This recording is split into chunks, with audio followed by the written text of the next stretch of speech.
आज ये क्यों दंदना रहा है? इतना छोटा सा मुल्क, 35 लाख की भी आबादी नहीं है इसराइल में, लेकिन दंदनाता हुआ लोगों के सामने निकला। जनाब, हर एक चीज में वो मुल्क आगे है, क्योंकि सारे यहूदी एक प्लेटफॉर्म पर खड़े हैं, एक प्लेटफॉर्म पर। 55 मुस्लिम कंट्री के बीच में ये मुल्क है बसा हुआ, 55 मुल्कों के बीच में, लेकिन किसी की हिम्मत नहीं है कि मुल्क इस्राइल की तरफ उंगली उठाकर देख ले। इतनी ताकतवर है मुल्क इस्राइल, जो कामयाब है नबी पाक अलैहिस्सलातु वस्सलाम की सीरत को अपनाकर। पूछिए गोल्डा माहिरा से कि भाई इस्राइल की तकदीर किसने बदली? गोल्डा माहिरा ने। गोल्डा माहिरा से कहा गया कि कौन सा तरीका अपनाया? उन्होंने कहा कि हमने नबी के 9 तलवारों वाला तरीका अपनाया। ये जो इस्राइल में यहूदी फलस्तीन के ऊपर बम बरसा रहे हैं, वो यही यहूदी हैं। इन्हीं को इस्राइल के नाम से फलस्तीन के अंदर बसाया गया, और ये बरतानिया ने बसाया है। और ये कब बसाया है? तकरीबन 1947 में मंजूरी मिली थी बाज़ाब्ता। और मेरे भाइयों, यहूदी कितने हैं पूरी दुनिया में? पूरी दुनिया के अंदर यहूदी 1 करोड़ भी नहीं है पूरी दुनिया में। लेकिन इस वक्त सबसे ताकतवर कोई कौम है तो वो यहूदी। हालांकि अल्लाह कुरान में कहता है मग़ज़ूबि अलैहिम, तमाम मुफस्सिरीन ने यह बात लिखी है कि मग़ज़ूबि अलैहिम, जिन पर अल्लाह का गजब नाजिल हुआ।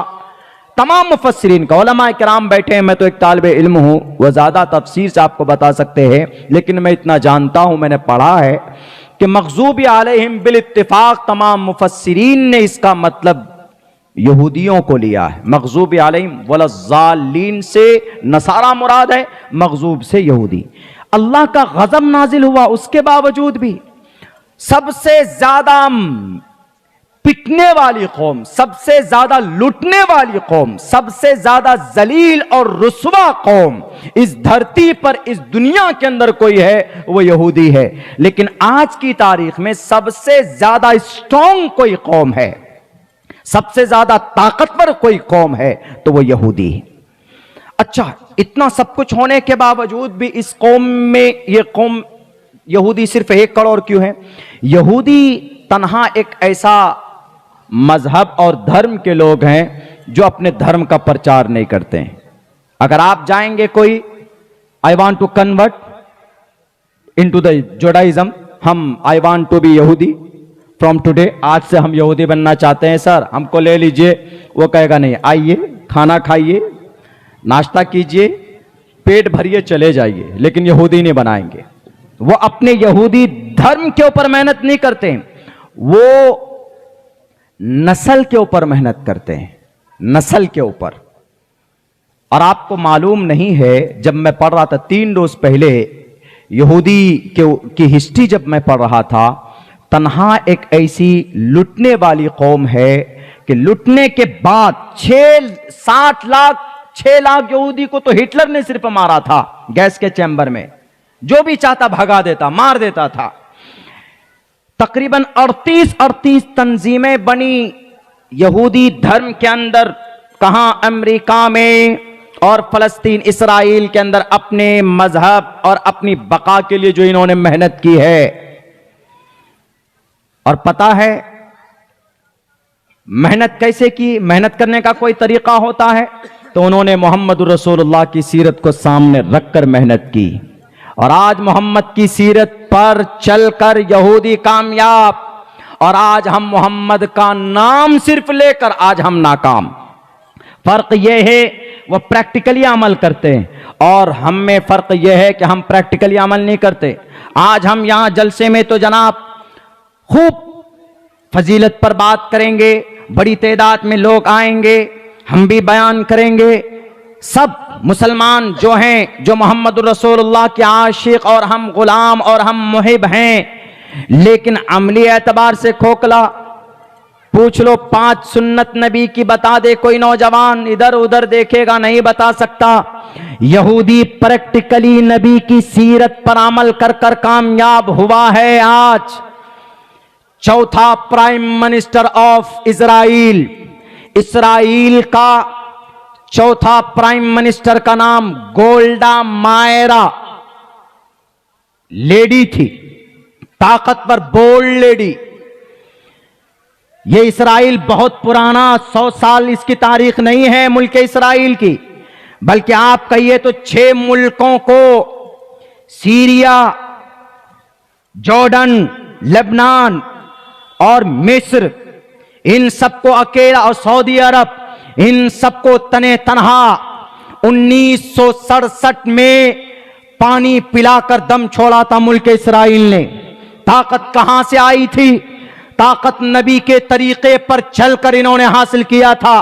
उस वक्त का प्राइम मिनिस्टर मुल्क इसराइल का गोल्डा मायरा एक लेडी थी। उस गोल्डा मायरा ने ऐलान किया, जॉर्डन गई, अरब गई और हर जगह पर जाकर पैसे देकर उनसे मां हथियार लेकर आते थे। सबसे ज्यादा हथियार, वेपन्स, लड़ाकू विमान अमेरिका और चाइना और रशिया के लाइन में किसी का नंबर आता है तो इसराइल का आता। इतना छोटा सा 55 मुस्लिम कंट्री के बीच में यह मुल्क है बसा हुआ, 55 मुल्कों के बीच में, लेकिन किसी की हिम्मत नहीं है कि मुल्क इसराइल की तरफ उंगली उठाकर देख ले। इतनी ताकतवर है। कैसे ताकतवर हुई? एक वाकया छोटा सा बताता हूं। वहां की प्राइम मिनिस्टर गोल्डा मायरा, हिस्ट्री उठाकर पढ़ लीजिएगा अगर आपको पढ़ने का, मुताला करने का शौक हो तो। मेरी जुबान, मेरी बातें उमूमन मेरी आदत रहती है कि बिना तहकीक के और बिना रिसर्च के हम अपनी जुबान पर नहीं लाते।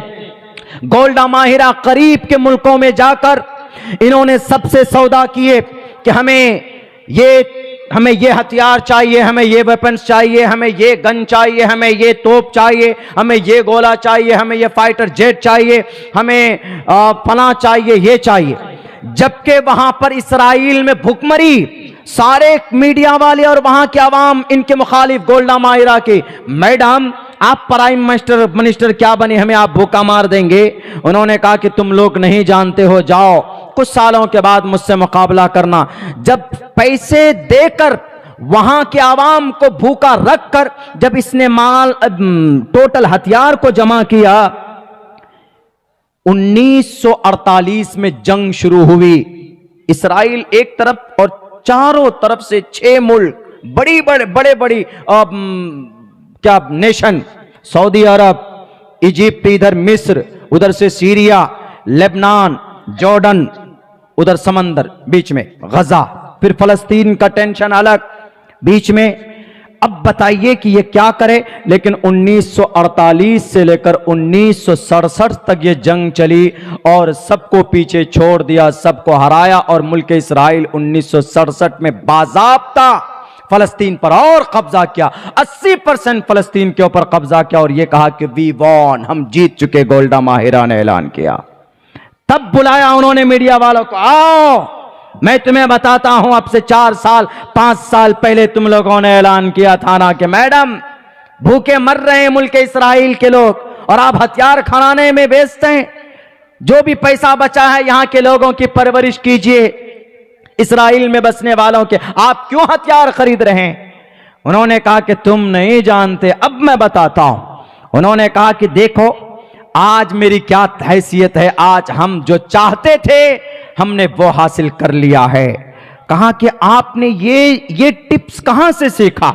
उन्होंने कहा कि मैंने अपने स्कूल में, स्कूल की किसी सिलेबस में, किसी चैप्टर में मैंने एक वाकया पढ़ा था, एक हिस्ट्री पढ़ी थी, एक तारीख मैंने पढ़ी थी। उन्होंने कहा कि कौन? उन्होंने कहा कि मोहम्मद रसूलुल्लाह सल्लल्लाहु अलैहि वसल्लम की।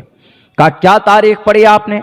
कहा कि हमने देखा मोहम्मद रसूलुल्लाह है, आप अलैहिस्सलातु वस्सलाम के पास 9 तलवार है और आपके पास, मैंने कपड़े के ऊपर रिसर्च किया तो कपड़े मोहम्मद के पास कोई खास थे ही नहीं, 1-2 जोड़ी कपड़े बस, और तलवारें 9 थी।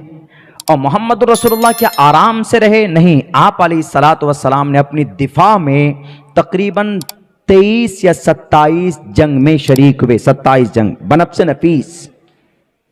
भूखे रहते थे वो, लेकिन तलवारें हाथ में होती थी उनकी। और बिलाखिर 23 साल नहीं, 10 साल की कलील मुद्दत में मोहम्मद ने अपना जो लोहा मनवाया, मैंने उसी मेथड को अपनाया। नबी भूखा है लेकिन घर में 9 तलवार है। मैंने वही मेथड अपनाया। मुल्क इस्राइल के लोग भूखे हैं, लेकिन मैंने हथियार को जमा करना शुरू किया। सेम मोहम्मद तलवार लेकर मैदान में निकलते थे तो जो दुश्मन लड़ने आते थे, मोहम्मद के तेवर को देखकर उनका खून पानी की तरह हो जाता था। मोहम्मद के जाहो जलाल को देखकर या मोहम्मद के शेरों को देखकर लोग हथियार डाल दिया करते थे और आप अलैहिस्सलातु वस्सलाम के करीब आ जाते थे। आप अलैहिस्सलातु वस्सलाम का ये तेवर था।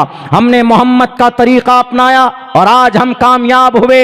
मुल्क इस्राइल जो कामयाब है नबी पाक अलैहिस्सलातु वस्सलाम की सीरत को अपनाकर, और आज ये कौम पूरी दुनिया में रुस्वा है, जलील है, तो सिर्फ नबी का नाम लेवा हम जुबानी, नबी के नाम पर तो जनाब तकरीरें करते हैं, नबी के नाम का हम दम भरते हैं, नबी के नाम पर जनाब बहुत सारे हम अशार भी पढ़ते हैं, नबी के नाम पर कसीदे लिखते हैं, नबी के नाम के ऊपर आर्टिकल्स तैयार करते हैं, लेकिन अमली एतबार से ये मुसलमान कौम खोखली है, खोखली। नबी की कोई सूरत सीरत इनकी जिंदगी के अंदर नहीं। याद रखो दुनिया वालों, नबी पाक अलैहिस्सलातु वस्सलाम के अल्लाह का कुरान कहता है, या अय्युहल्लज़ीना आमनू मन यर्तद्द मिनकुम अन दीनिही फसौफ यातिल्लाहु बिकौम। अगर तुम कुरान से, शरीयत से, अगर तुम सुन्नत से, मोहब्बत से, नबी की मोहब्बत से, उनकी इताअत से और उनकी सुन्नत से अगर अपने रुख को मोड़ लोगे तो अल्लाह तबारक व तआला को कोई जरूरत नहीं है तुम्हारे सामने किसी और कौम को लाकर